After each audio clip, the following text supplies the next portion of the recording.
सभी साथियों को राम राम। स्वागत है आप सभी का आपके अपने YouTube channel GK GS by Harish Bhardwaj official YouTube channel के अंदर। इंडिया जीके की हमारी जो है क्लास नंबर 55वीं आज जो है यहाँ पर होने वाली है। इससे पहले हम 54 लेक्चर कंप्लीट कर चुके हैं इंडिया जीके के। आई होप आपने सीक्वेंस वाइज जीके करके देखा होगा। काफ़ी इंपॉर्टेंट ये सीरीज आपके लिए रहने वाली है। 15 मार्क्स अगर आप अपने कंप्लीट करना चाहते हैं ना इंडिया जीके के, तो ये सीरीज आपको कंप्लीट देखने पड़ेगी। इसके अंदर जो है 1000 एमसीक्यू हम कर रहे हैं, जिसके अंदर तीनों सब्जेक्ट लेकर चल रहे हैं, ज्योग्राफी का, पॉलिटी का और हिस्ट्री का। ठीक है, हिस्ट्री हम यहाँ पर जो है कंप्लीट कर चुके हैं। बाकी दो पार्ट बचे हैं, हिस्ट्री और ज्योग्राफी और पॉलिटी बचे हुए हैं। इनको भी जो है बहुत जल्द हम निपटा देंगे मेरे भाई। ठीक है, तो अपनी तैयारी अच्छे से करते रहें।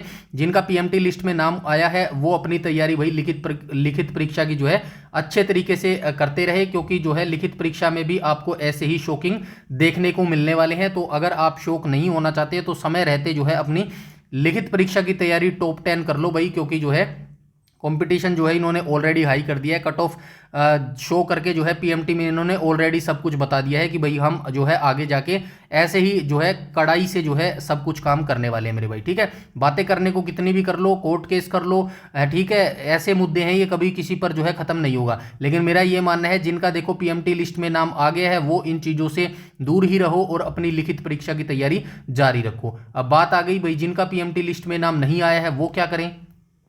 तो भाई जिनका नाम नहीं आया उनके लिए देखो करने को तो ज़्यादा कुछ है नहीं भाई, वो सिर्फ इंतजार कर सकते हैं इस चीज़ का कि भाई हो सकता है कि भाई आगे जाके जो है और लिस्ट आ जाए, 2 3 4 जितनी भी लिस्ट निकाले अपना जो है नाम इसके अंदर आपका आ जाए, जिसके मुझे तो चांसेस बहुत कम लगते हैं। देखिए मैं आपको डिमोटिवेट नहीं कर रहा, बस आपको सच दिखा रहा हूँ कि भाई ये चीज़ आपके साथ हो सकती है। क्योंकि अगर एक लॉजिक सोचो, अगर ये 2 3 4 लिस्ट निकालनी होती तो पहले ही बुला लेता भाई, इतनी हाई कट ऑफ उसको जारी करने की क्या जरूरत थी। और आ भी जाएगा, चलिए मान लेते हैं कि भाई थोड़ा सा प्रेशर आएगा इनके ऊपर, बच्चे थोड़ा ट्वीट करेंगे, जाके मिलेंगे एचएसएससी चेयरमैन से, तो थोड़ा सा हो सकता है कि भाई 2 3 4 लिस्ट जो है ये डाउन कर भी दे, तो भी कितनी लिस्ट जाएगी। अभी इन्होंने 71 निकाली है ईडब्ल्यूएस की।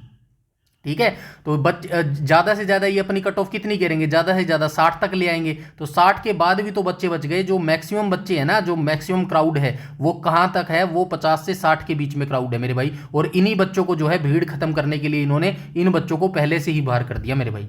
ठीक है, चलिए अब ये बाद के मुद्दे हैं, कितनी बात कर लो। बाकी भाई यही मैं कह सकता हूं, अपनी तैयारी देखो जारी रखो। डिमोटिवेट होने का या फिर पढ़ाई छोड़ने का कोई मतलब नहीं है, क्योंकि आप आगे 2 ढाई 3 महीने के बाद दोबारा आपको पढ़ाई करनी है। तो ये 2 ढाई महीने अपने वेस्ट मत करो, इनको अच्छे से यूटिलाइज करो। देखो सभी की जिंदगी में जो है ऐसा फेस आता है जब उसको ये लगता है कि यार सब कुछ छोड़ देना चाहिए, सच्चाई का कोई जमाना नहीं है, अच्छाई करने का कोई फायदा नहीं है, पढ़ाई का कोई फायदा नहीं है। ऐसी चीज़ें डोंट वरी, आप अकेले नहीं हो, मैंने भी ये चीज़ें फेस की है। आज देखो आज भी मैं काम कर रहा हूँ ना, यकीन मानिएगा 12 से 13 घंटे अकेले मैं अपने चैनल पर काम करता हूँ। और यकीन मानिएगा अभी तक मुझे कुछ भी नहीं मिला है, फर्स्ट पेमेंट नहीं मिली है, लेकिन फिर भी काम कर रहा हूं ना, इस उम्मीद में काम कर रहा हूं कि मैं अपने कर्म करते रहूंगा।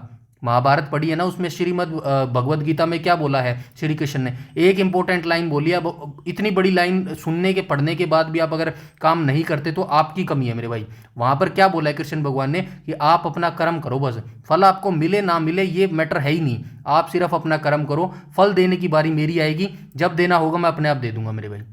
और मेरा तो ये मानना है अगर फल ना भी मिले ना तो भी आपको फ्रस्ट्रेट या फिर गुस्सा होने की जरूरत नहीं है। आपको इस बात से संतुष्ट होना चाहिए कि आपने अपनी तरफ से पूरी जो है तैयारी की थी, आपने अपना पूरा जो है 100% दिया, आपने आपकी तरफ से जितने एफर्ट हो सकते थे ना वो सारे आपने लगाए हैं। अगर कहीं कमी रही है तो वो भगवान में रही है, अगर कहीं कमी रही है तो किस्मत पे रही है, इनकी कमी रही है, मेरी तरफ से कोई कमी नहीं रही है। इसीलिए मैं बोलता हूं अपने कर्म करो, अपनी मेहनत करो मेरे भाई। ठीक है, मेहनत वो कहते हैं ना कि एक ना एक दिन सफल जरूर होती है मेरे भाई, समय जरूर लग जाता है, लेकिन याद रखना मेहनत कभी खराब नहीं जाती, आपकी पढ़ाई कभी खराब नहीं जाती, किताबें जो है आपका हमेशा साथ देती ही हैं मेरे भाई। ठीक है, बाकी आपकी मर्जी है मेरे भाई। मैं यहाँ पर आपको छोटा सा एक मोटिवेशन दे सकता हूँ, और यकीन मानिएगा ना तो मैं डेली आपको मोटिवेशन दे पाऊंगा, ना ही आप अपने आप को डेली मोटिवेशन दे पाओगे। सिर्फ एक ही आप चीज़ कर सकते हो, कंसिस्टेंसी, जिस पर मैं काम कर रहा हूँ। ठीक है, कंसिस्टेंसी आप जो है डेली रख सकते हो, और यही चीज जो है आपकी गेम चेंजर बन सकती है मेरे भाई। ठीक है, तो चलिए आज के वीडियो सेशन को हम स्टार्ट कर लेते हैं। क्वेश्चन नंबर फर्स्ट को देख लेते हैं। क्वेश्चन नंबर फर्स्ट में क्या बोला गया, राष्ट्रीय आपातकाल की घोषणा के समय कितने समय के भीतर जो है संसद की स्वीकृति आवश्यक होती है। तो जब राष्ट्रीय आपातकाल लगता है, आप सभी जानते हैं, एक तो राष्ट्रीय आपातकाल होता है, 1 सेकेंड, एक क्या होता है, एक तो राष्ट्रीय आपातकाल होता है मेरे भाई, अच्छा, कल मैंने एक वीडियो डाली थी सच्ची, ठीक है, गहन विश्लेषण किया था मैंने उसकी। अभी जो ये पीएमटी की लिस्ट आई थी या फिर हरियाणा पुलिस की भर्ती में बताया था कि हरियाणा पुलिस जो है भर्ती अब खत्म होने की कगार पर है। इसका क्या मतलब है खत्म होने की कगार पे है? इसका सिर्फ ये मतलब है मेरे भाई, ऐसा नहीं है कि अगली बार हरियाणा पुलिस की भर्ती नहीं आएगी, भर्ती डेफिनेटली आएगी। सिर्फ ये जो मैंने लिखा था ना वर्ड कि हरियाणा पुलिस की भर्ती खत्म, इस वर्ड का सिर्फ इतना सा मतलब था कि पहले मतलब जब से ये सीईटी इंट्रोड्यूस किया गया था ना, उसके बाद सिर्फ एक हरियाणा पुलिस की ऐसी भर्ती बची थी। हरियाणा पुलिस की एक ऐसी भर्ती बची थी जिसमें सभी बच्चों का जो है नाम आ जाता था, चाहे पीएमटी हो, चाहे पीएसटी हो, या फिर लिखित परीक्षा हो। मोस्टली नाम आ जाता था लिखित परीक्षा के भी अंदर, ठीक है। लेकिन अब जो इन्होंने पीएमटी की कट ऑफ निकाली है ना, मुझे तो ये डर है कभी ये कुछ टाइम के बाद अभी जो पीएसटी होएगा ना उसकी अलग कट ऑफ और ना निकाल दे, और उसके बाद लिखित परीक्षा की अलग कट ऑफ ना निकाल दे। और अगर ऐसा हो जाता है ना तो मैं तो इसमें बिल्कुल भी शौक नहीं हूंगा मेरे भाई, ठीक है। मैं तो इसमें बिल्कुल शौक नहीं हूंगा। क्यों नहीं हूंगा? क्योंकि मुझे पहले से पता है, यहीं पर मैंने पीएसटी में ही, माफ कीजिएगा, पीएमटी में ही अंदाजा लगा लिया। अगर इन्होंने कट ऑफ यहाँ पे जो है 71 डाली है ईडब्ल्यूएस की मेरे भाई, ठीक है। यहाँ पे इनका क्या मकसद है? यहाँ पे लगभग 90,000 के आसपास जो है इन्होंने बच्चों को जो है पीएमटी के लिए बुलाया। ज़्यादा से ज़्यादा 1 लाख बता लो मेरे भाई, ठीक है। एग्जैक्ट मुझे नहीं पता कितने बुलाए, लेकिन 15 गुना कह रहे हैं, 15 गुना बुलाए तो 6,000 वैकेंसी थी, तो 6,000 गुना का 15 गुना करोगे तो कितना आएगा? 90,000, 1 लाख के आसपास आएगा मेरे भाई, ठीक है। तो इनका क्या मकसद है? मेरे हिसाब से भीड़ छांटने का ये मतलब है।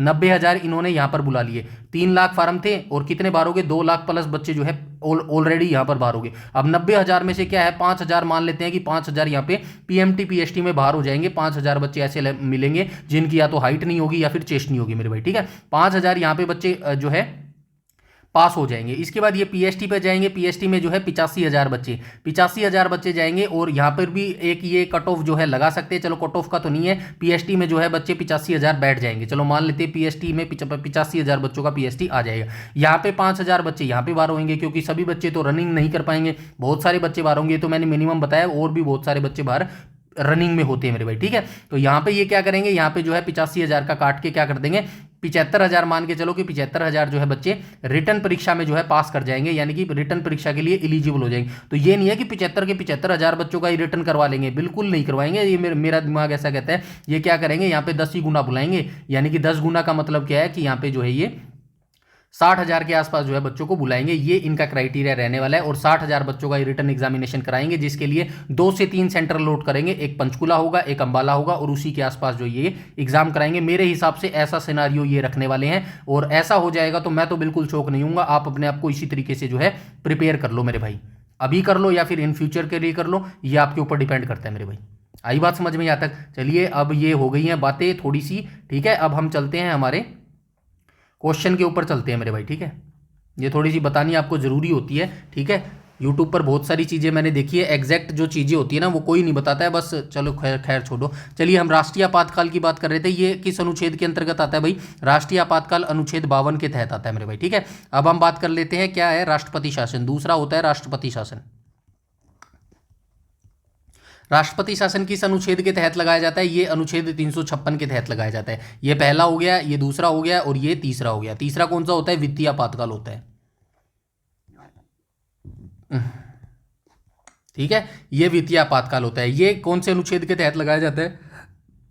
ये अनुच्छेद 360 के तहत लगाया जाता है। ये अभी तक एक बार भी नहीं लगा है मेरे भाई, ठीक है। एक बार भी नहीं लगा है, ठीक है। वित्तीय आपातकाल क्या है? एक बार भी नहीं लगा है। राष्ट्रपति शासन की बात करूं तो ये 100+ बार लग चुका है मेरे भाई, ठीक है।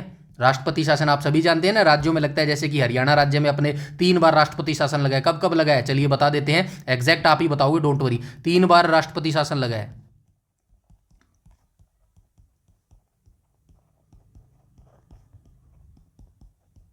तीन बार राष्ट्रपति शासन लगा। कहाँ? हरियाणा में। कब कब लगा भाई? पहला लगा 1967 में, दूसरा लगा 1977 में, और तीसरा लगा 1991 में। अब एक काम आप मुझे करके बताएंगे, मैंने क्या बताया है यहाँ पे मंथ है, सॉरी, यहाँ पे डेट है, यहाँ पे मंथ है और यहाँ पे ईयर है। ईयर मैंने बता दिया है, आपको डेट बतानी है, मंथ बताना है मेरे भाई, ठीक है। तीनों की डेट मंथ जो है आप मुझे एग्जैक्ट कमेंट सेक्शन में कमेंट करके दोगे।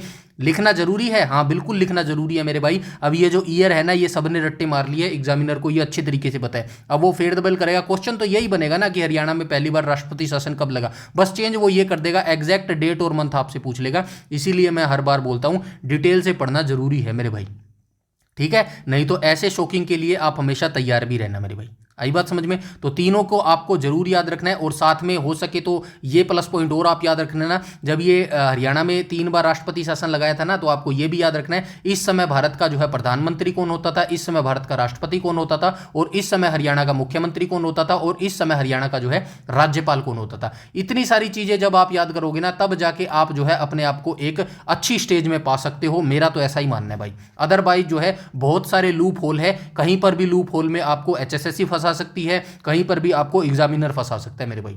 सही बात आई बात समझ में? अगर हर लूप होल को भरते चलोगे ना, तब जाके आपके अंदर कॉन्फिडेंस आएगा, तब जाके आपके पैर जो है ना वो नहीं कांपेंगे जो है सेंटर के अंदर, जब आप एग्जाम को क्वेश्चन पेपर को लेकर बैठोगे मेरे भाई। आई बात समझ में? और ये जो सारी बातें मैंने यहाँ पर लिखी ना, ये हवा में नहीं होती हैं ना, ये 2 महीने में आती है, इनके लिए प्रॉपर टाइम चाहिए होती है, 1.5 से 2 साल, तब जाके तैयारी होती है किसी एक वनडे एग्जाम्स की, या फिर कह लो स्पेशली एचएसएससी की कहो तो इतना तो टाइम लगता ही है मेरे भाई। आई बात समझ में? तो यहाँ से सारी चीज़ें क्लियर हो गई हैं। ये क्वेश्चन नंबर फर्स्ट का राइट ऑप्शन क्या हो जाएगा, 1 महीने जो है इसका राइट ऑप्शन हो जाएगा मेरे भाई, ठीक है। राष्ट्रीय आपातकाल की घोषणा के कितने समय के भीतर जो है संसद की स्वीकृति आवश्यक होती है, तो 1 महीने के अंदर जो है संसद की जो है स्वीकृति आवश्यक होती है। अच्छा, एक चीज और याद रखना, पहले ये क्या होती थी, पहले ये 2 महीने होती थी, इसको चेंज किया गया है। यहाँ पे देखो सारी चीजें लिखी गई, बस पढ़ने वाले तो बनो यार आप। भारतीय संविधान के अनुच्छेद 352 के तहत राष्ट्रीय आपातकाल के संदर्भ में स्वीकृति की प्रक्रिया निम्नलिखित है। अनुच्छेद 352 क्या कहते हैं, जब राष्ट्रपति राष्ट्रीय आपातकाल की घोषणा करते हैं तो इसे 1 महीने के भीतर संसद के दोनों सदनों लोकसभा और राज्यसभा द्वारा अनुमोदित किया जाना अनिवार्य है। अब यहाँ पे देखो संशोधन का इतिहास क्या कहता है, मूल संविधान में जब हमारा मूल संविधान बना था ना, उस समय ये अवधि कितनी होती थी, 2 महीने होती थी। लेकिन 44वां संविधान संशोधन अधिनियम जो कि 1978 में हुआ था, इसको घटाकर 1 महीने जो है कर दिया गया था, ताकि कार्यपालिका का इसको दुरुपयोग न किया जा सके मेरे भाई, ठीक है। यहां तक सारी चीजें क्लियर है, ये सारी चीजें आपको जो है बैठ के आराम से पढ़नी है मेरे भाई, ठीक है। इसके बाद हम चलते हैं क्वेश्चन नंबर सेकंड पर चलते हैं मेरे भाई। क्वेश्चन नंबर सेकंड क्या कह रहा है, तीसरे राष्ट्रीय आपातकाल की उद्घोषणा किस राष्ट्रपति ने की थी मेरे भाई, ठीक है। तीसरे राष्ट्रीय आपातकाल की जो है ये घोषणा पूछ रहा है, तो तीसरे राष्ट्रीय आपातकाल से जो है आपको पता होना चाहिए भारत में अब तक कितनी बार राष्ट्रपति शासन लगा है। भारत में अब तक 3 बार क्या लगा है, कहां गया ये राष्ट्रीय आपातकाल मेरे भाई, राष्ट्रीय आपातकाल। आपातकाल भारत में अब तक 3 बार राष्ट्रीय आपातकाल लगा है। अनुच्छेद आपसे पूछे तो आप बताएंगे अनुच्छेद 352 के तहत ये लगाया जाता है। पहली बार भाई ये कब लगा था, तो पहली बार माफ कीजिएगा, पहली बार ये कब लगा था, पहली बार 1900 कब लगा था भाई मेरे भाई, कोई बता सकता है पहली बार कब लगा था? 1962 में लगा था मेरे भाई पहली बार, ठीक है। 1962 लगेगा ना, 1962 में लगा था। क्यों लगा था? चीन आक्रमण के समय ये लगा था मेरे भाई, ठीक है। चीन आक्रमण के समय ये लगा था। दूसरी बार कब लगा था? दूसरी बार 1971 में लगा था। क्यों लगा था? पाकिस्तान के आक्रमण के, भारत पाक युद्ध हुआ था ना,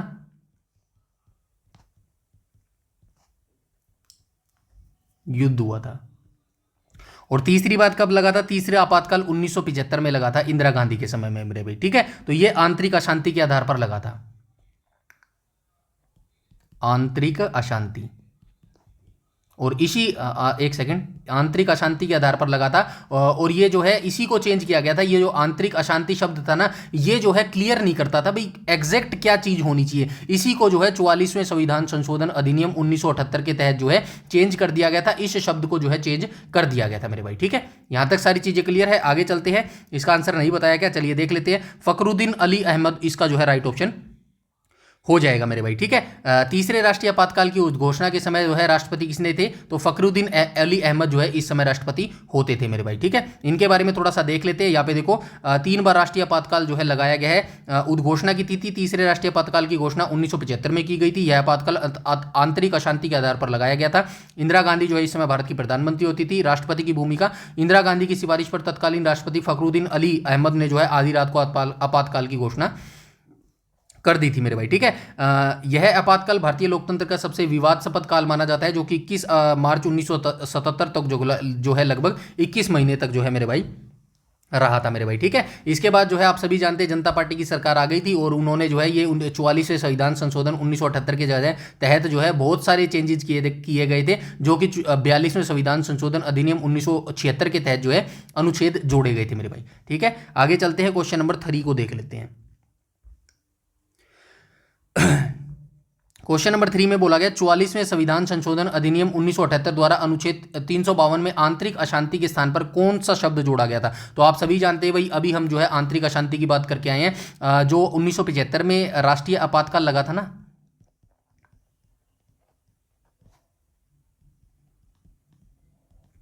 इससे पहले भारत में राष्ट्रीय आपातकाल कब कब लगा था, एक तो 1962 में लगा था, एक 1971 में लगा था। ये दोनों लगे थे, बिल्कुल सही है, क्योंकि चीन का आक्रमण हुआ था और इस समय भारत पाक का युद्ध हुआ था। लेकिन ये जो 1975 वाला जो राष्ट्रीय आपातकाल लगा था ना, ये जो है एग्जैक्ट नहीं था, क्योंकि यहाँ पर आंतरिक अशांति के तौर पर जो है ये डिक्लेयर किया गया था राष्ट्रीय आपातकाल मेरे भाई, ठीक है। तो ये आंतरिक अशांति शब्द हटा दिया गया था। कब हटा दिया गया था, 44वां संविधान संशोधन हुआ था, कब हुआ था, 1978 में मेरे भाई। क्योंकि ये जो आंतरिक अशांति शब्द ना, ये एग्जैक्ट नहीं बताता था भाई क्या चीज होनी चाहिए जिसके अनुसार जो है राष्ट्रीय आपातकाल लगाया जा सकता है। तो ये तो है आंतरिक अशांति नहीं, हिंसात्मक आंदोलन नहीं, संवैधानिक विफलता नहीं, तो राष्ट्रीय ऑप्शन नंबर डी यहां पर बिल्कुल करेक्ट हो जाएगा। तो ये जो आंतरिक अशांति शब्द था ना, इसके स्थान पर जो है सशस्त्र विद्रोह जो है यहां पर जोड़ दिया गया था मेरे भाई, ठीक है। आइए अब इसका एक्सप्लेनेशन थोड़ा सा हम देख लेते हैं मेरे भाई, ठीक है। अच्छा यहाँ पे चलिए कोई बात नहीं है, ये देख लो 1975 के आपातकाल के दुरुपयोग को रोकने के लिए 44वें संविधान संशोधन आंतरिक अशांति के शब्द को हटाकर सशस्त्र विद्रोह जो है कर दिया गया था, ताकि भविष्य में केवल दंगों के आधार पर जो है आपातकाल न लगाया जा सके मेरे भाई, ठीक है। तो ये चीज आप याद रखना, केवल दंगे के आधार पर जो है ये राष्ट्रीय आपातकाल नहीं लगाया जा सकता मेरे भाई, ठीक है। ये चीज आप याद रखना, दंगे के आधार पर नहीं, बल्कि अब जो है आपातकाल कब लगाया जाएगा, देश के भीतर हथियारों के साथ विद्रोह होएगा ना, देश के भीतर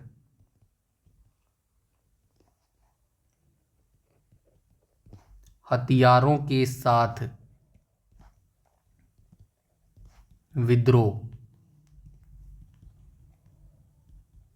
ठीक है, तब जाके जो है ये आंतरिक अशांति के नाम पर जो है ये राष्ट्रीय आपातकाल लगाया जा सकता है मेरे भाई, ठीक है। यहां तक सारी चीजें क्लियर है, आई होप यहां तक सारी चीजें क्लियर हो गई होंगी। इसके बाद हम चलते हैं क्वेश्चन नंबर 4 को देख लेते हैं मेरे भाई, ठीक है। अच्छा 4 पे जाने से पहले अभी हम किसकी बात कर रहे हैं, राष्ट्रीय आपातकाल की बात कर रहे हैं ना, तो चलिए एक बार इनको डिटेल से जान लेते हैं मेरे भाई, ठीक है। जगह है क्या, चलिए कोई नहीं, नीचे ही लेके चलता हूं आपको, यहीं पे बात करेंगे थोड़ी सी ढंग से, ठीक है। चलिए यहाँ पे बात कर लेते हैं भाई, संवैधानिक ढांचे की बात कर लेते हैं। संवैधानिक ढांचा, ठीक है। संवैधानिक ढांचा क्या कहता है, आपसे पूछेगा भाई भाग बताओ, भाग कौन सा है, तो भारतीय संविधान के भाग 18, ठीक है, यहां पे लिख देता हूं भाग 18। भाग 18 में जो है आपातकालीन प्रावधानों का उल्लेख किया गया है मेरे भाई, ठीक है, यहां तक। उसके बाद आपसे अनुच्छेद पूछ सकता है, अनुच्छेद पूछेगा तो आप क्या कहेंगे, 352 से 360 के बीच में जो है राष्ट्रीय आपातकाल दिए गए हैं। अगर आपसे स्रोत पूछे तो आप क्या बताएंगे, मुख्य स्रोत, दोनों याद रखना, मुख्य स्रोत। मुख्य स्रोत की बात करें तो कहां से लिए गए हैं, मुख्य रूप से भारत शासन अधिनियम, भारत शासन अधिनियम 1935 मेरे भाई, ठीक है। मुख्य स्रोत की बात करेगा तो यहीं से लिए गए हैं, लेकिन यहां पे नोट करके एक डाल देता हूं, नोट करके आप क्या याद रखेंगे, आपातकाल के दौरान मौलिक अधिकारों का स्थगन, आपातकाल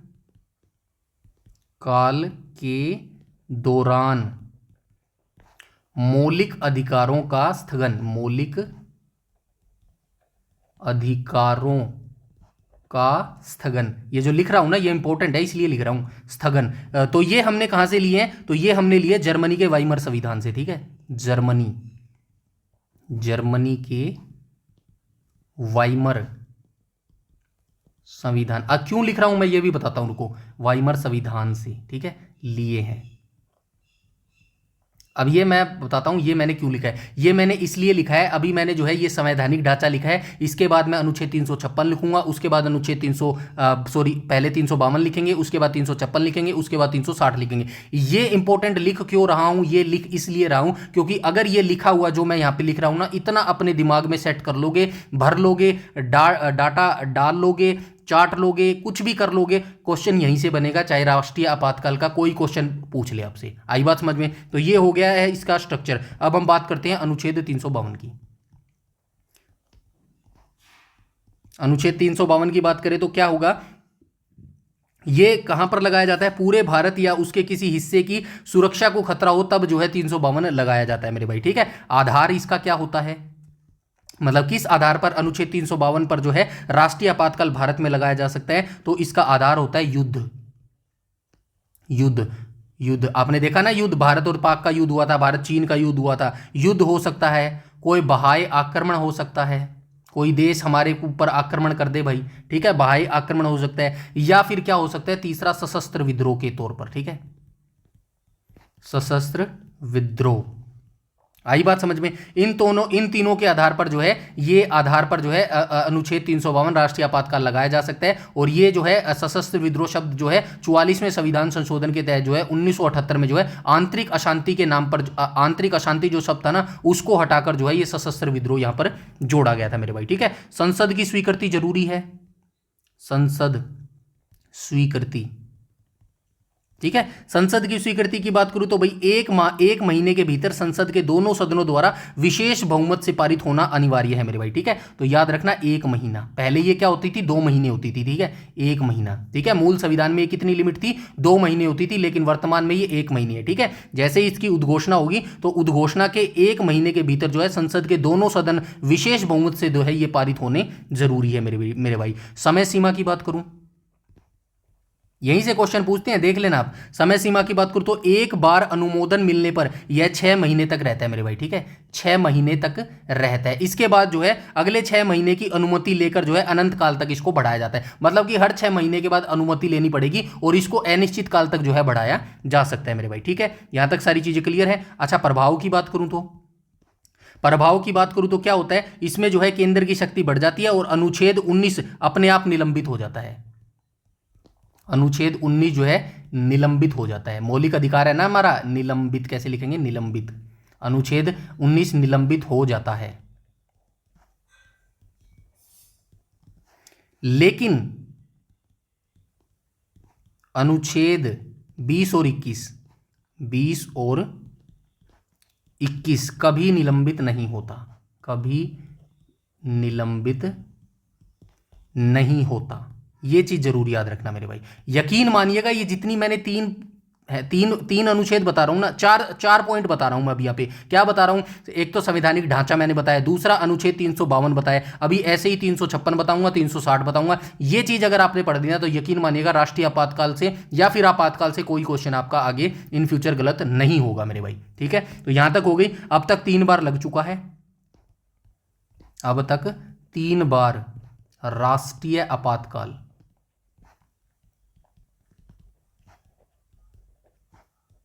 लग चुका है, ठीक है मेरे भाई। अच्छा, एक चीज और बता देता हूं, अभी तो हमारी ये चीज किसके लिए चल रही है, हरियाणा पुलिस के लिए चल रही है, और किसके लिए चल रही है, ग्रुप डी के लिए चल रही है मेरे भाई, ठीक है। ग्रुप डी के लिए हमारा ये फ्री इनिशिएटिव चल रहा है। लेकिन यकीन मानिएगा जैसे ही ये दोनों पेपर खत्म हो जाएंगे ना, उसके बाद नॉर्मली बेसिक से छोटे मोटे एग्जाम रहेंगे, टेक्निकली एग्जाम जो होते हैं ना, नर्सिंग के हो गए या फिर और भी क्वेश्चन पेपर हो गए, HSSC CET मेंस के, मेन यही पेपर होते हैं, हरियाणा पुलिस और ग्रुप डी का हो गया मेरे भाई, ठीक है। इसके बाद हम सेम ऐसा ही कोर्स मैं लॉन्च करूंगा दोबारा से, लेकिन वो भी मैं लॉन्च करूंगा कौन सा, पेड नहीं करेंगे, डोंट वरी, आपके लिए फ्री रखेंगे, आप खुश मैं खुश, दोनों भाई खुश, ठीक है ना, फ्री रखेंगे बिल्कुल पेड जैसा, उसमें और भी बेहतरीन लेके आऊंगा आपके लिए, ठीक है। और उसके लिए मैंने सोचा है फाउंडेशन रखेंगे, फाउंडेशन प्लस मेंस की तैयारी करेंगे इसके अंदर, ठीक है, प्री प्लस मेंस की दोनों तैयारी करेंगे। और यकीन मानना मेरा, मेंस से ज़्यादा इंपॉर्टेंट क्या है, प्री है मेरे मेरे भाई, ठीक है।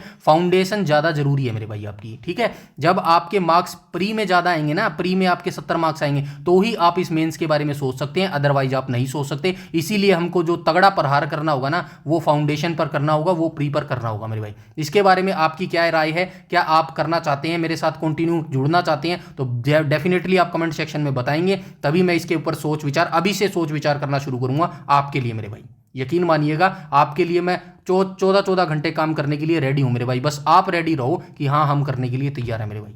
आई बात समझ में? और सिलेक्शन भी ऐसे ही निकलेगा, यकीन मानना। अभी जो प्रोसेस एचएसएससी अपना रही है ना, इससे ऐसे ही होने वाले भाई। भीड़ को छाटने का ये नायाब तरीका निकाला है एचएसएससी ने, और कोई उंगली भी नहीं उठा सकता। उंगली उठा भी देगा, कोर्ट में चले जाओगे तो क्या कर लेगा, ज़्यादा से ज़्यादा 2 लिस्ट नीचे गिर देगा, लेकिन सभी का नाम नहीं आएगा मेरे भाई। ये चीज़ याद रखना मेरे भाई, ठीक है। तो ये बात हो गई है। अच्छा, 3 बार लगा दिया ना, मैंने बता दिया ना, 3 बार ये राष्ट्रपति शासन लग चुका है। कब कब लगा है? 1962 में लगा है, 1971 में लगा है, 1975 में लगा है। यहां तक जो है अनुच्छेद 352 हमने कंप्लीट कर लिया। अब हम किसको देखते हैं? अनुच्छेद 356 को देख लेते हैं फटाफट, टाइम लग रहा है मेरे भाई, ठीक है, एक बार लगेगा। लेकिन अनुच्छेद 356 क्या कहते हैं? राज्य में, और अच्छा नहीं लग रहा तो मेरे को बता दो भाई, अगली बार से नहीं पढ़ाऊंगा।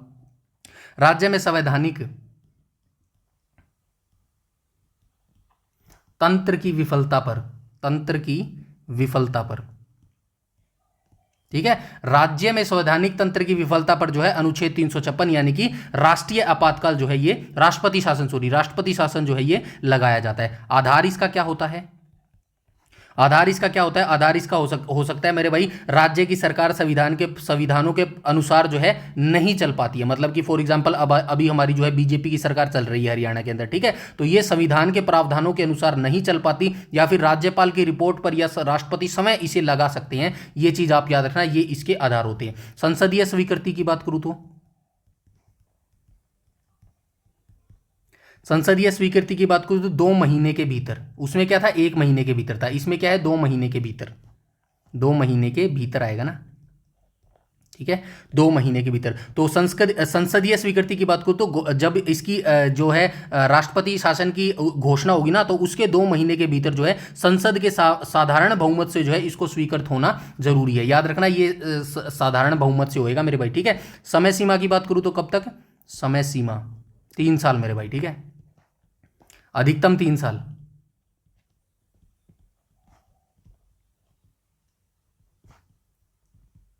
ठीक है, अधिकतम 3 साल तक जो है ये रह सकता है मेरे भाई, ठीक है। और अब तक कितनी बार लग चुका है राष्ट्रपति शासन? अब तक कितनी बार राष्ट्रपति शासन लग चुका है? पूरे भारत की बात करें 100 से प्लस बार जो है ये भारत में अभी तक लग चुका है मेरे भाई, ठीक है। ये हो गया राष्ट्रपति शासन। अब हम बात कर लेते हैं वित्तीय आपातकाल कौन से अनुच्छेद के तहत लगता है? अनुच्छेद 360 के तहत लगता है ना मेरे भाई, ठीक है, अनुच्छेद 360 के तहत लगता है। आधार इसका क्या है? आधार इसका है मेरे भाई वित्तीय संकट,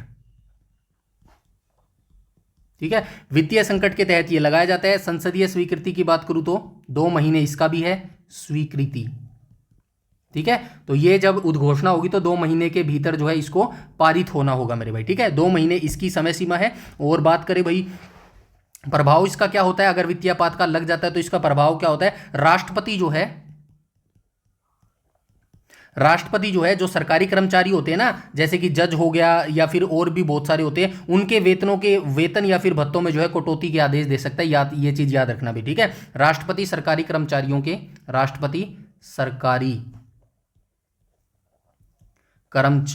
के वेतन प्लस भत्तों में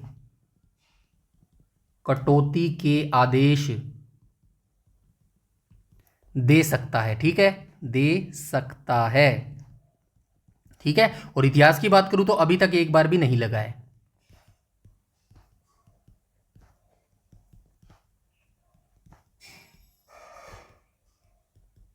वित्तीय आपातकाल,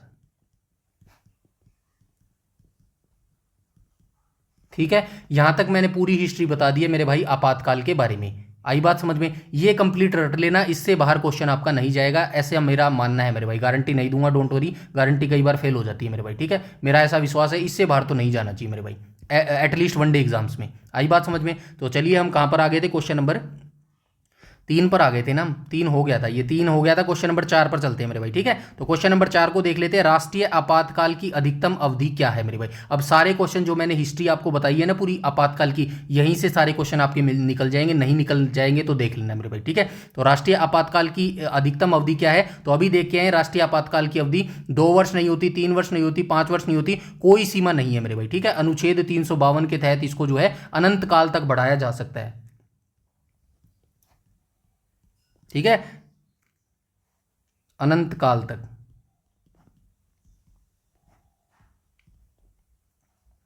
बढ़ाया जा सकता है, ठीक है। इसकी जो मंजूरी है उद्घोषणा के बाद 1 महीने के भीतर, ठीक है, 1 महीने के भीतर इसकी जो है स्वीकृति मिलनी जरूरी है संसद से। और इसके बारे में क्या याद रखेंगे, 6 महीने के बाद जो है अनंत काल तक इसको बढ़ाया जा सकता है, 6 महीने याद रखेंगे मेरे भाई, ठीक है। यहां तक सारी चीजें क्लियर है, ये सारा बैठ के पढ़ लेना, सारी चीज यहां पे लिख दी गई है आपके पढ़ने के लिए, आपकी सहूलियत के लिए, आपके इंपॉर्टेंट नोट्स के लिए, एवरीथिंग डिटेल यहां पर मैंने लिख दी है मेरे भाई। आई बात समझ में? इसके बाद हम चलते हैं क्वेश्चन नंबर 5 को देख लेते हैं मेरे भाई, ठीक है।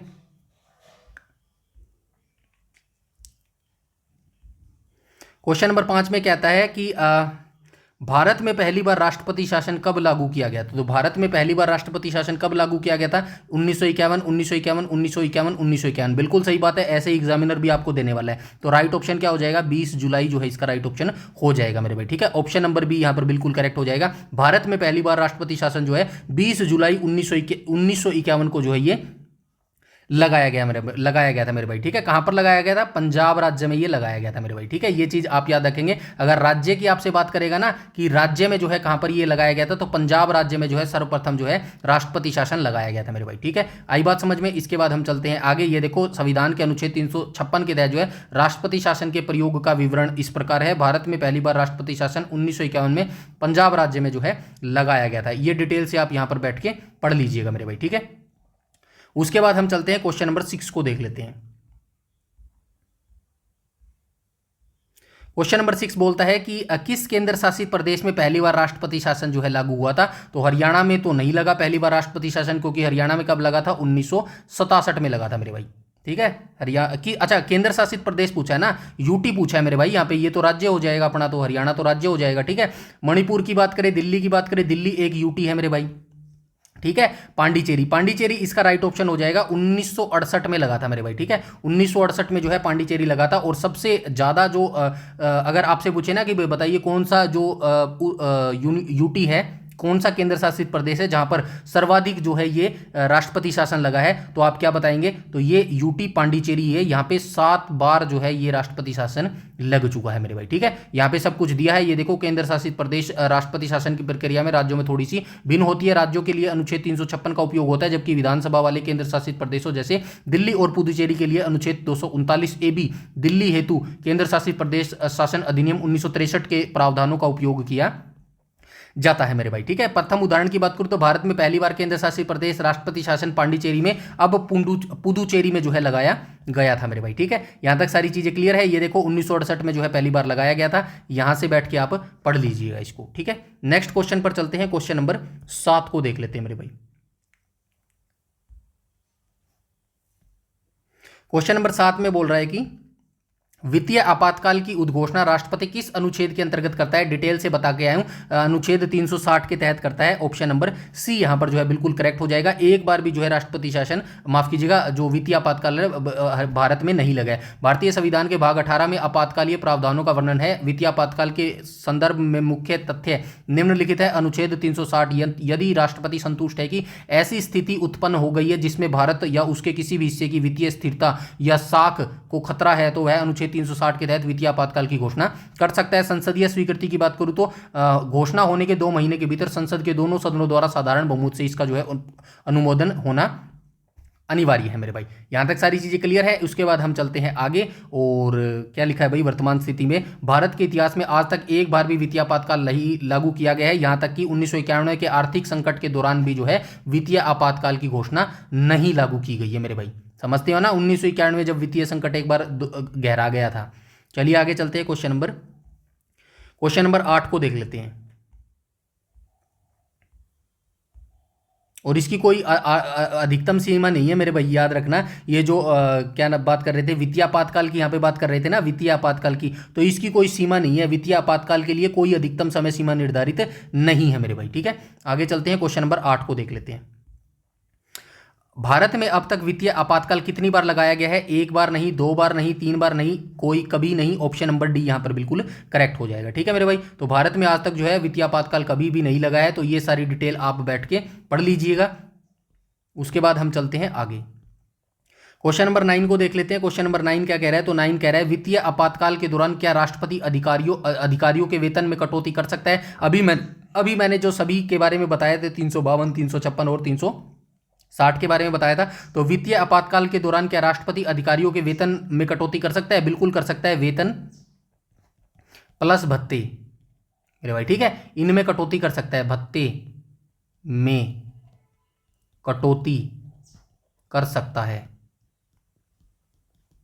ठीक है, कर सकता है, हाँ बिल्कुल सही है। ऑप्शन नंबर ए यहाँ पर बिल्कुल करेक्ट हो जाएगा। भारतीय संविधान के अनुच्छेद 360 के तहत जब वित्तीय आपातकाल लागू होता है तो राष्ट्रपति के पास वित्तीय अनुशासन बनाए रखने के लिए साधारण शक्तियां आ जाती हैं। अनुच्छेद 360(4)(a) के तहत वित्तीय आपातकाल के दौरान राष्ट्रपति केंद्र सरकार की सेवा करने वाले सभी या किसी भी श्रेणी के व्यक्तियों के वेतन और भत्तों में जो है कटौती करने के जो है निर्देश दे सकते हैं। न्यायाधीशों के वेतन में कटौती, राज्यों पर नियंत्रण, ये सारा बैठ के आप पढ़ लेंगे मेरे भाई। आई बात समझ में? इसके बाद हम चलते हैं क्वेश्चन नंबर 10 पर।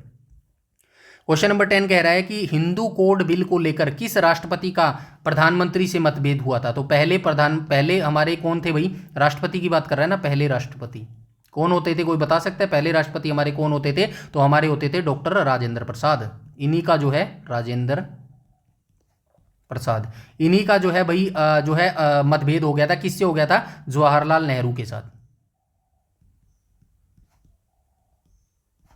नेहरू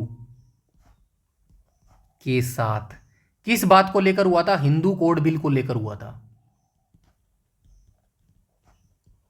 हिंदू कोड बिल को लेकर हुआ था। अब क्या मामला था, चलिए आइए देख लेते हैं। ऑप्शन नंबर ए यहां पर बिल्कुल करेक्ट हो जाएगा मेरे भाई। चलिए इसको देख लेते हैं भाई, क्या लिखा गया है। भारत के प्रथम राष्ट्रपति डॉक्टर राजेंद्र प्रसाद और प्रथम प्रधानमंत्री पंडित जवाहरलाल नेहरू के बीच हिंदू कोड बिल को लेकर गंभीर वैचारिक मतभेद थे। विवाद का मुख्य कारण क्या था? हिंदू कोड बिल का उद्देश्य हिंदू धर्म के व्यक्तिगत कानूनों जैसे शादी, तलाक, विरासत और संपत्ति के अधिकारों में सुधार करना था। नेहरू जी इसे आधुनिक समाज के लिए अत्यंत आवश्यक सुधार मानते थे। लेकिन डॉक्टर राजेंद्र प्रसाद का क्या तर्क था? इनका क्या लॉजिक था? इनका मानना था कि नेहरू सरकार को तब तक ऐसे क्रांतिकारी कानून नहीं बनाने चाहिए जब तक कि वे जनता से इसके लिए जनादेश न ले ले। उस समय तक पहली चुनी हुई सरकार नहीं बनी थी। उनका यह भी तर्क था कि सुधार केवल हिंदुओं के लिए क्यों, सभी धर्मों के लिए एक समान होने चाहिए। ये चीजें तो बहुत अच्छी लिखी गई थी उस समय। अब मतलब कि उस समय भी वैसे व्यक्ति थे यार जो नहीं काम करते थे, मतलब नहीं। अब ये चीज लिखी गई है, अब कितनी अच्छी बात कही है डॉक्टर राजेंद्र प्रसाद ने। आप खुद देखो यहाँ पे क्या लिखता है, ये इन्होंने क्या बोला, चलिए यहीं से देखते हैं। कहाँ गया जवाहरलाल नेहरू विवाद का कारण? ये देखो, हिंदू कोड बिल का उद्देश्य क्या था? तो इसका उद्देश्य था हिंदू धर्म के व्यक्तिगत, जो भी हिंदू धर्म के व्यक्ति है ना, उनके लिए कानूनों जैसे शादी, तलाक, विरासत और संपत्ति के अधिकारों में सुधार करना चाहिए था। अब इस बात को नेहरू जी ने आधुनिक समय समाज के लिए अत्यंत आवश्यक बताया था। चलो ये बात ठीक है, जवाहरलाल नेहरू ने कहा भाई ये बहुत जरूरी बात है। तो नेहरू जी ने ये क्यों कहा कि भाई हिंदू धर्म के ही लोगों के लिए इसको करो? हिंदू धर्म में तो बहुत सारे भारत समाज के अंदर तो बहुत सारे धर्म थे। तो जवाहरलाल नेहरू को ये कहना चाहिए सभी धर्म के लिए करो भाई, सभी धर्म इक्वल है। तो भाई ये चीज़ें हमेशा आप किसी को ना तो अच्छा कह सकते हो, ना ही बुरा कह सकते हो, ना ही कंप्लीटली आप जवाहरलाल नेहरू को बुरा कह सकते हो, ना ही आज के समय में जो है नरेंद्र मोदी जी को आप पूरा गलत कह सकते हो, क्योंकि पूरा गलत कोई भी नहीं होता मेरे भाई। आई बात समझ में? तो इसीलिए जो है जो यूपीएससी की परीक्षा होती है ना, वो यही चीज़ आपको सिखाती है भाई, दो चीज़ों में आप जो है कंपैरिजन कितने कितने संतुलन के हिसाब से कर सकते हो। मतलब कि यूपीएससी में वो ये नहीं देखते कि आप किसी एक चीज़ का जो है बस विरोध ही कर रहे हो। वर्तमान में हमें हमारे समाज में ना ये चीज़ें बहुत है कि बहुत सारे लोग एक ही चीज़ का विरोध कर रहे हैं। अरे एक चीज़ का विरोध कर रहे हो अच्छी बात है, लेकिन उनकी अच्छी भी तो चीज़ें देखो यार। मोदी जी की देखो, ऐसा है, मैं किसी की यहाँ पे ना तो तारीफ कर रहा हूँ ना यहाँ पे बुराई कर रहा हूँ, मैं सिर्फ एग्जैक्ट आपको ये सिखाने की कोशिश कर रहा हूँ। किसी की भी एक चीज़ की आप एग्जैक्ट बुराई ना करो। अब मोदी जी ने कोई गलत ही काम थोड़ी किए हैं, बहुत अच्छे भी काम किए हैं यार, ठीक है। वो अच्छे काम बताने की जरूरत नहीं है, और ना ही मैं यहाँ पर किसी की बुराई कर रहा हूँ मेरे भाई, ठीक है। बस आपको ये सिखाने की कोशिश कर रहा हूँ, जो आप वोट देते हो ना, जिस समय वोट की बारी होती है, तो उस समय आप सिर्फ ना तो धर्म को देखा करो, ना जाति को देखा करो, ना ये देखा करो सामने वाला आदमी कौन खड़ा है। सिर्फ आप क्या देखा करो, आर्किटेक्चर देखा करो, ठीक है। आर्किटेक्चर, किसने भारत का जो निर्माण है वो किया है, कौन उसके अंदर भागीदारी कर रहा है, कौन वो विकास कर रहा है। जब भारत का विकास अगर थोड़ा सा भी किसी ने किया है ना, तो आप वोट उसी को देना मेरे भाई। धर्म के नाम पर, जाति के नाम पर वोट देना बंद कर दोगे ना जब से, तो ये चीजें ऑटोमेटिकली सीधी होनी स्टार्ट हो जाएंगी मेरे भाई। हम चाहे कितना भी दोष दे लें, सिस्टम को दोष दे लें, नेताओं को दोष दे लें, सबसे पहले दोष हमें खुद को देना चाहिए, क्योंकि वोट हम ही देते हैं, हम ही वोट देके इनको बनाते हैं मेरे भाई। अब ये चीजें कुछ कुछ लोगों को अच्छी नहीं लगेंगी, आई नो। चलिए खैर कोई बात नहीं, आगे चलते हैं भाई। ये सारा पढ़ लेना प्लीज आप, ठीक है। आगे चलते हैं, क्वेश्चन नंबर 11 को देख लेते हैं। क्वेश्चन नंबर 11 में क्या बोला गया, उपराष्ट्रपति पद की अहर्ताओं में कौन सा कथन असत्य है। तो उपराष्ट्रपति पद की जो अहर्ताएं होती है, मतलब क्या क्या उसकी क्वालिफिकेशन होनी चाहिए भाई उपराष्ट्रपति पद के लिए। तो भारत का नागरिक होना चाहिए, बिल्कुल सही बात है भाई, ये तो होना चाहिए। 35 वर्ष की आयु पूरी होनी चाहिए, ये भी सही बात हो गई। तो ठीक है, उपयुक्त में से कोई नहीं, ये तो नहीं हो सकता। राज्यसभा का सदस्य होना चाहिए, ये कथन असत्य हो जाएगा मेरे भाई, ठीक है। कैसे असत्य हो जाएगा, तो चलिए एक एक करके बता देता हूं आपको। अनुच्छेद 66 क्या कहता है, तो अनुच्छेद 66 में उपराष्ट्रपति पद के लिए अहर्ताओं का वर्णन किया गया है। भारत का नागरिक होना चाहिए, 35 वर्ष की आयु होनी चाहिए, राज्यसभा का सदस्य निर्वाचित होने के लिए अहर्ता रखता हो। देखो यहाँ पे क्या लिखा गया है, सदस्य निर्वाचित होने के लिए अहर्ता। यहाँ पे क्या लिखा गया है, राज्यसभा का सदस्य होना। ये दोनों चीज अलग अलग है, याद रखना। एक तो राज्यसभा का सदस्य होना, और एक राज्यसभा का सदस्य होने के लिए आपके पास वो एजुकेशन क्वालिफिकेशन होनी चाहिए। समझ रहेगा, ये माइनर सा डिफरेंस है, इसको अच्छे तरीके से याद रखना। बाकी डिटेल में यहाँ पे लिखा भी होगा। ये देखो, असत्य होने का कारण क्या है, विकल्प सी इसलिए है, संविधान यह कहता है कि उम्मीदवार में राज्यसभा सदस्य बनने की योग्यता होनी चाहिए, ना कि वह राज्यसभा का सदस्य होना चाहिए मेरे भाई। यहां से क्लियर हो गई होंगी आपकी चीजें, बाकी ये पूरा आप पढ़ लीजिएगा, ठीक है। ऐसे आपको तैयारी करनी पड़ेगी मेरे भाई, ठीक है। चलिए आगे चलते हैं, क्वेश्चन नंबर 12 को देख लेते हैं। क्वेश्चन नंबर 12 कह रहा है, उपराष्ट्रपति के निर्वाचन में निर्वाचक मंडल के सदस्य कौन होते हैं। लोकसभा के निर्वाचित सदस्य, संसद के सभी निर्वाचित सदस्य, संसद के सभी सदस्य, संसद व राज्य विधानमंडल के सभी सदस्य। तो राइट ऑप्शन क्या हो जाएगा, राइट ऑप्शन मेरे भाई क्या हो जाएगा। चलिए ये क्वेश्चन का आंसर जो है आप मुझे कमेंट सेक्शन में कमेंट करके बताएंगे मेरे भाई, ठीक है। उपराष्ट्रपति के मतलब कि जो राष्ट्रपति का तो मैं ऊपर बता चुका हूं। राष्ट्रपति के निर्वाचक मंडल में कौन कौन सदस्य भाग लेते हैं, सभी मनोनीत जो है सदस्य इसके अंतर्गत भाग लेते हैं मेरे भाई। यहां से आपको पता भी चल जाएगा, ठीक है, ठीक है। बाकी इसका आंसर जो है आप मुझे कमेंट सेक्शन में कमेंट करके बताएंगे मेरे भाई, ठीक है। क्वेश्चन नंबर 13 पे आ जाएंगे हम। क्वेश्चन नंबर 13 क्या कहता है, तो क्वेश्चन नंबर 13 ये कहता है मेरे भाई, एक सेकेंड। चलिए एक चीज आपको यहां पर बता देता हूं जो कि जरूरी है, विशेष अंतर, ठीक है। एक छोटा सा अंतर देख लेते हैं मेरे भाई, ये जरूरी है इन फ्यूचर के लिए आपके। यहां पे लिख देता हूं राष्ट्रपति, यहां पे लिख देता हूं उपराष्ट्रपति, ठीक है। राष्ट्रपति की बात करूं तो निर्वाचक मंडल,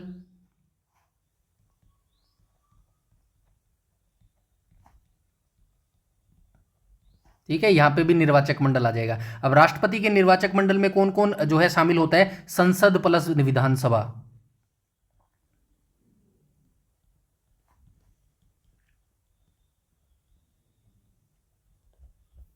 विधानसभा के सदस्य भाग लेते हैं, ठीक है, मनोनीत लेते हैं, ये याद रखना। इसके बाद जो है यहां पे क्या आ जाएगा, उसके बाद क्या आएगा, राज्य विधानसभाएं,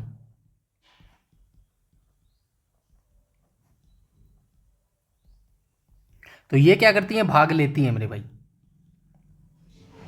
ठीक है। राज्य विधानसभाएं जो है ये भाग लेती है मेरे भाई। वहीं उपराष्ट्र की बात करूं तो उपराष्ट्रपति में क्या होता है, केवल संसद सदस्य इसके अंदर भाग लेते हैं मेरे भाई, ठीक है, केवल संसद सदस्य इसके अंदर भाग लेते हैं। मनोनीत सदस्य कहा गया, यहाँ था ना, मनोनीत सदस्य जो है इसके अंदर भाग लेते हैं। और बात करें भाई विधानसभाएं की, तो विधानसभाओं में जो है ये भाग नहीं लेते हैं मेरे भाई, ठीक है। विधानसभा वाले जो होते हैं ना, वो जो है उपराष्ट्रपति के अंदर जो है भाग नहीं लेते हैं, उपराष्ट्रपति के निर्वाचक मंडल में भाग नहीं लेते हैं विधानसभा वाले मेरे भाई, ठीक है। यहाँ तक सारी चीज़ें क्लियर है। आई होप यहाँ तक सारी चीज़ें जो है क्लियर हो गई होंगी। इसके बाद हम चलते हैं क्वेश्चन नंबर 13 पर।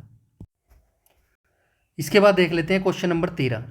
क्या कहता है, राष्ट्रपति को कार्यकाल पूरा होने से पहले कैसे हटाया जा सकता है। तो उपराष्ट्रपति है ना, उपराष्ट्रपति को कार्यकाल, हमने राष्ट्रपति को पिछली बार देखा था ना, महाभियोग की प्रोसेस से जो है उसको हटाया जा सकता था। और महाभियोग की प्रक्रिया किसमें थी भाई, महाभियोग की प्रक्रिया थी अनुच्छेद 61 के तहत। ये किसकी बात कर रहा हूँ, राष्ट्रपति की बात कर रहा हूँ मेरे भाई, ठीक है।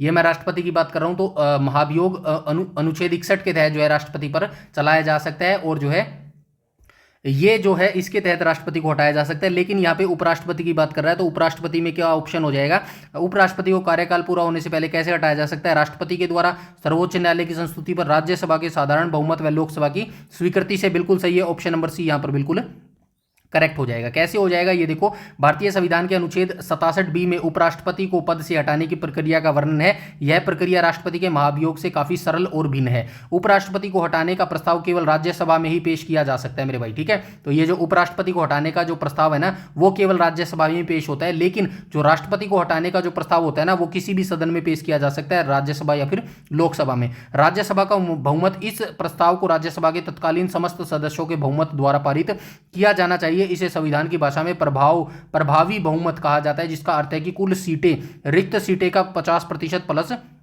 1 मेरे भाई। लोकसभा की सहमति, राज्यसभा से पारित होने के बाद इस प्रस्ताव को लोकसभा की सहमति आवश्यक है। लोकसभा में इसके लिए केवल साधारण बहुमत, उपस्थिति और मतदान करने वाले सदस्यों का जो है बहुमत की आवश्यकता होती है मेरे भाई, ठीक है। पूर्व सूचना, इस प्रकार कोई भी प्रस्ताव लाने से कम 14 दिन पहले उपराष्ट्रपति को लिखित सूचना देना अनिवार्य है। यहाँ साधारण बहुमत का अर्थ तकनीकी रूप से प्रभावी बहुमत से होता है मेरे भाई, ठीक है।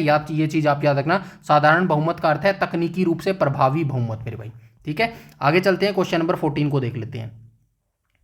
क्वेश्चन नंबर 14 क्या बोल रहा है, क्वेश्चन नंबर 14 बोल रहा है भाई क्वेश्चन नंबर 14 में है, उपराष्ट्रपति के संबंध में कौन सा कथन सत्य है। तो उपराष्ट्रपति के संबंध में कौन सा कथन सत्य हो जाएगा, वह संसद का एक भाग है, नहीं। वह संसद के किसी सदन का एक सदस्य है, नहीं। वह राज्यसभा का सदस्य है, नहीं। वह संसद का सदस्य नहीं होता है, बिल्कुल सही बात है, ऑप्शन नंबर डी यहाँ पर बिल्कुल करेक्ट हो जाएगा। कैसे हो जाएगा, चलिए देख लेते हैं। उपराष्ट्रपति की स्थिति भारतीय संसदीय व्यवस्था में बहुत ही अद्वितीय है। उनके पद और सदस्य के संबंध में संवैधानिक प्रावधान इस प्रकार है। अनुच्छेद 66(2) क्या कहता है, संविधान का अनुच्छेद 66(2) स्पष्ट रूप से कहता है कि उपराष्ट्रपति संसद के किसी भी सदन, लोकसभा या फिर राज्यसभा का सदस्य नहीं होगा। बाकी डिटेल आप आराम से बैठ के पढ़ लेना। इसी लाइन से आपका आंसर मिल गया। संविधान का अनुच्छेद 66(2) पूरे स्पष्ट रूप से कहता है कि जो उपराष्ट्रपति होगा ना, वो संसद के किसी भी सदन का, चाहे लोकसभा हो या फिर राज्यसभा हो, इसका सदस्य नहीं होगा। सिंपल सी बात है, यहीं से आपको आंसर मिल गया, वह संसद का जो है सदस्य नहीं होएगा मेरे भाई, ठीक है। इसके बाद हम चलते हैं क्वेश्चन नंबर लास्ट पर चलते हैं, क्वेश्चन नंबर 15 को देख लेते हैं। आज का क्वेश्चन नंबर 15, संघीय उपराष्ट्रपति की तुलना किस देश के उपराष्ट्रपति से की जाती है। तो संघीय उपराष्ट्रपति की तुलना जो है किस देश के उपराष्ट्रपति से की जाती है, तो ये जो है अमेरिका के उपराष्ट्रपति से की जाती है मेरे भाई, ठीक है। तो यहां तक सारी चीजें क्लियर है। संविधान संशोधन हमने लिया है यहां से,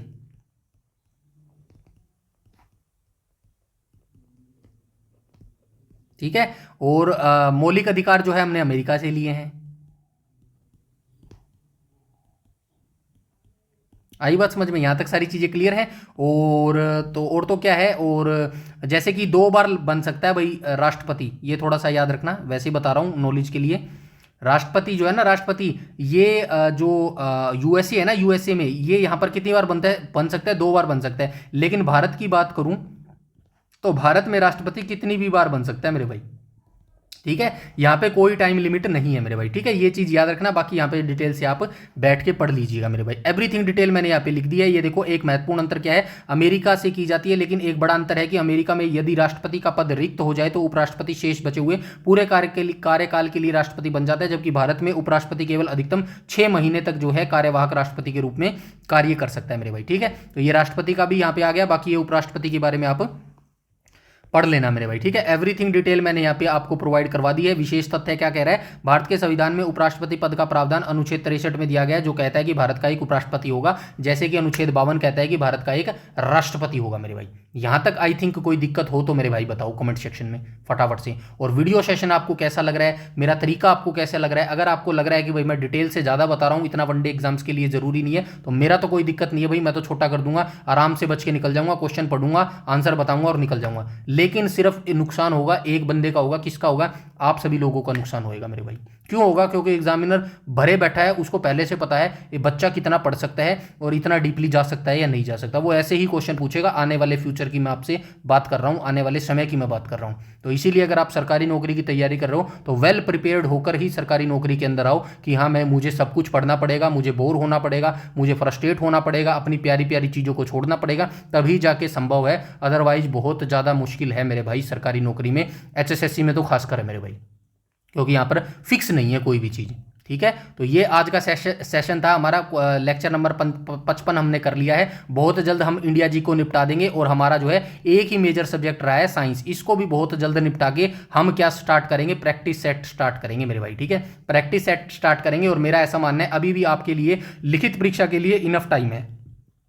अगर हरियाणा पुलिस की लिखित परीक्षा की बात करूं तो मेरे को लगता है अभी बहुत इनफ टाइम है। कैसे इनफ टाइम है, अभी आपका PMT हो रहा है मेरे भाई, ठीक है। पहले PMT होगा, और अभी सिर्फ मेल का चल रहा है मेरे भाई, अभी सिर्फ मेल का चल रहा है, और ये हरियाणा पुलिस का चल रहा है, हरियाणा पुलिस का चल रहा है मेरे भाई, ठीक है। इसके बाद क्या चलेगा, इसके बाद फीमेल का हरियाणा पुलिस का जो है ये चलेगा PMT। उसके बाद और भी पोस्ट थी, जैसे कि फॉरेस्टर थी, ठीक है, फॉरेस्ट गार्ड थी। हालांकि इनमें ज़्यादा टाइम नहीं लगेगा, लेकिन टाइम तो लगता ही है यार, देखो, ठीक है। पहले ये आपके PMT होंगे, फिर इन सभी के क्या करवाया जाएगा, PST करवाया जाएगा, यानी कि रनिंग करवाई जाएगी मेरे भाई, ठीक है। रनिंग करवाई जाएगी। इतना टाइम जितना यहाँ पे लगेगा, इनका रिजल्ट आएगा, फिर टाइम लगेगा, इतना टाइम यहाँ पर लगेगा, और उसके बाद उतना ही टाइम आपकी लिखित परीक्षा में लगेगा। तो यकीन मानिएगा, मेरे को ऐसा लगता है जून या जुलाई के बाद ही आपकी लिखित परीक्षा हो सकती है। ये भी मैं मिनिमम टाइम बता रहा हूँ, HSSC का कोई पता नहीं, जून या जुलाई तक आपकी परीक्षा हो सकती है। अभी अप्रैल चल रहा है, मई जून, ठीक है, 2 महीने एग्जैक्ट हैं आपके पास। जून में भी नहीं होने वाला, जहां तक मेरे को लग रहा है। जून में क्या करवाएंगे, ये बच्चों को बाहर करने के लिए एक और टेक्निकल चीज अपनाएंगे,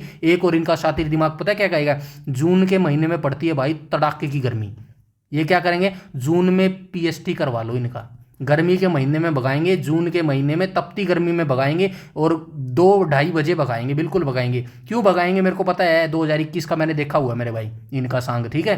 तो अपने लिए अपने आप को इस तरीके से रनिंग के लिए तैयार कर लो, ताकि अगर आपकी बारी दोपहर में 2:30 बजे भी आए ना जून के महीने में, तो आप उसको क्लियर कर सको। यहाँ पर ये दिमाग गेम खेलते हैं, इनको पता है गर्मी के महीने में बहुत सारे बच्चे दम तोड़ देते हैं, और ये भीड़ कम करने का बहुत आसान तरीके हैं। ये वो तरीके हैं जिन पर कोई सवाल नहीं उठा सकता मेरे भाई, आई बात समझ में। तो अभी से अपने आप को प्रिपेयर कर लो। जिन बच्चों का PMT में आया है वो PST में जरूर जाएंगे, और जिनका नहीं आया वो तो तैयारी करते रहो यार। देखो दूसरी तीसरी लिस्ट आ सकती है, डेफिनेटली आ सकती है, अपने आप को प्रिपेयर करते रहो। रनिंग के लिए अभी बता रहा हूँ, गर्मी में ठंड में जो मिले सब भागो, भागना है मेरे भाई, रनिंग निकालनी है, कैसे भी निकालो आप, ठीक है। हर तरीके से भाग लो, सुबह शाम तो आप भागते ही हो ना, अपने को टेस्ट करने के लिए एक बार दिन में भी भागो।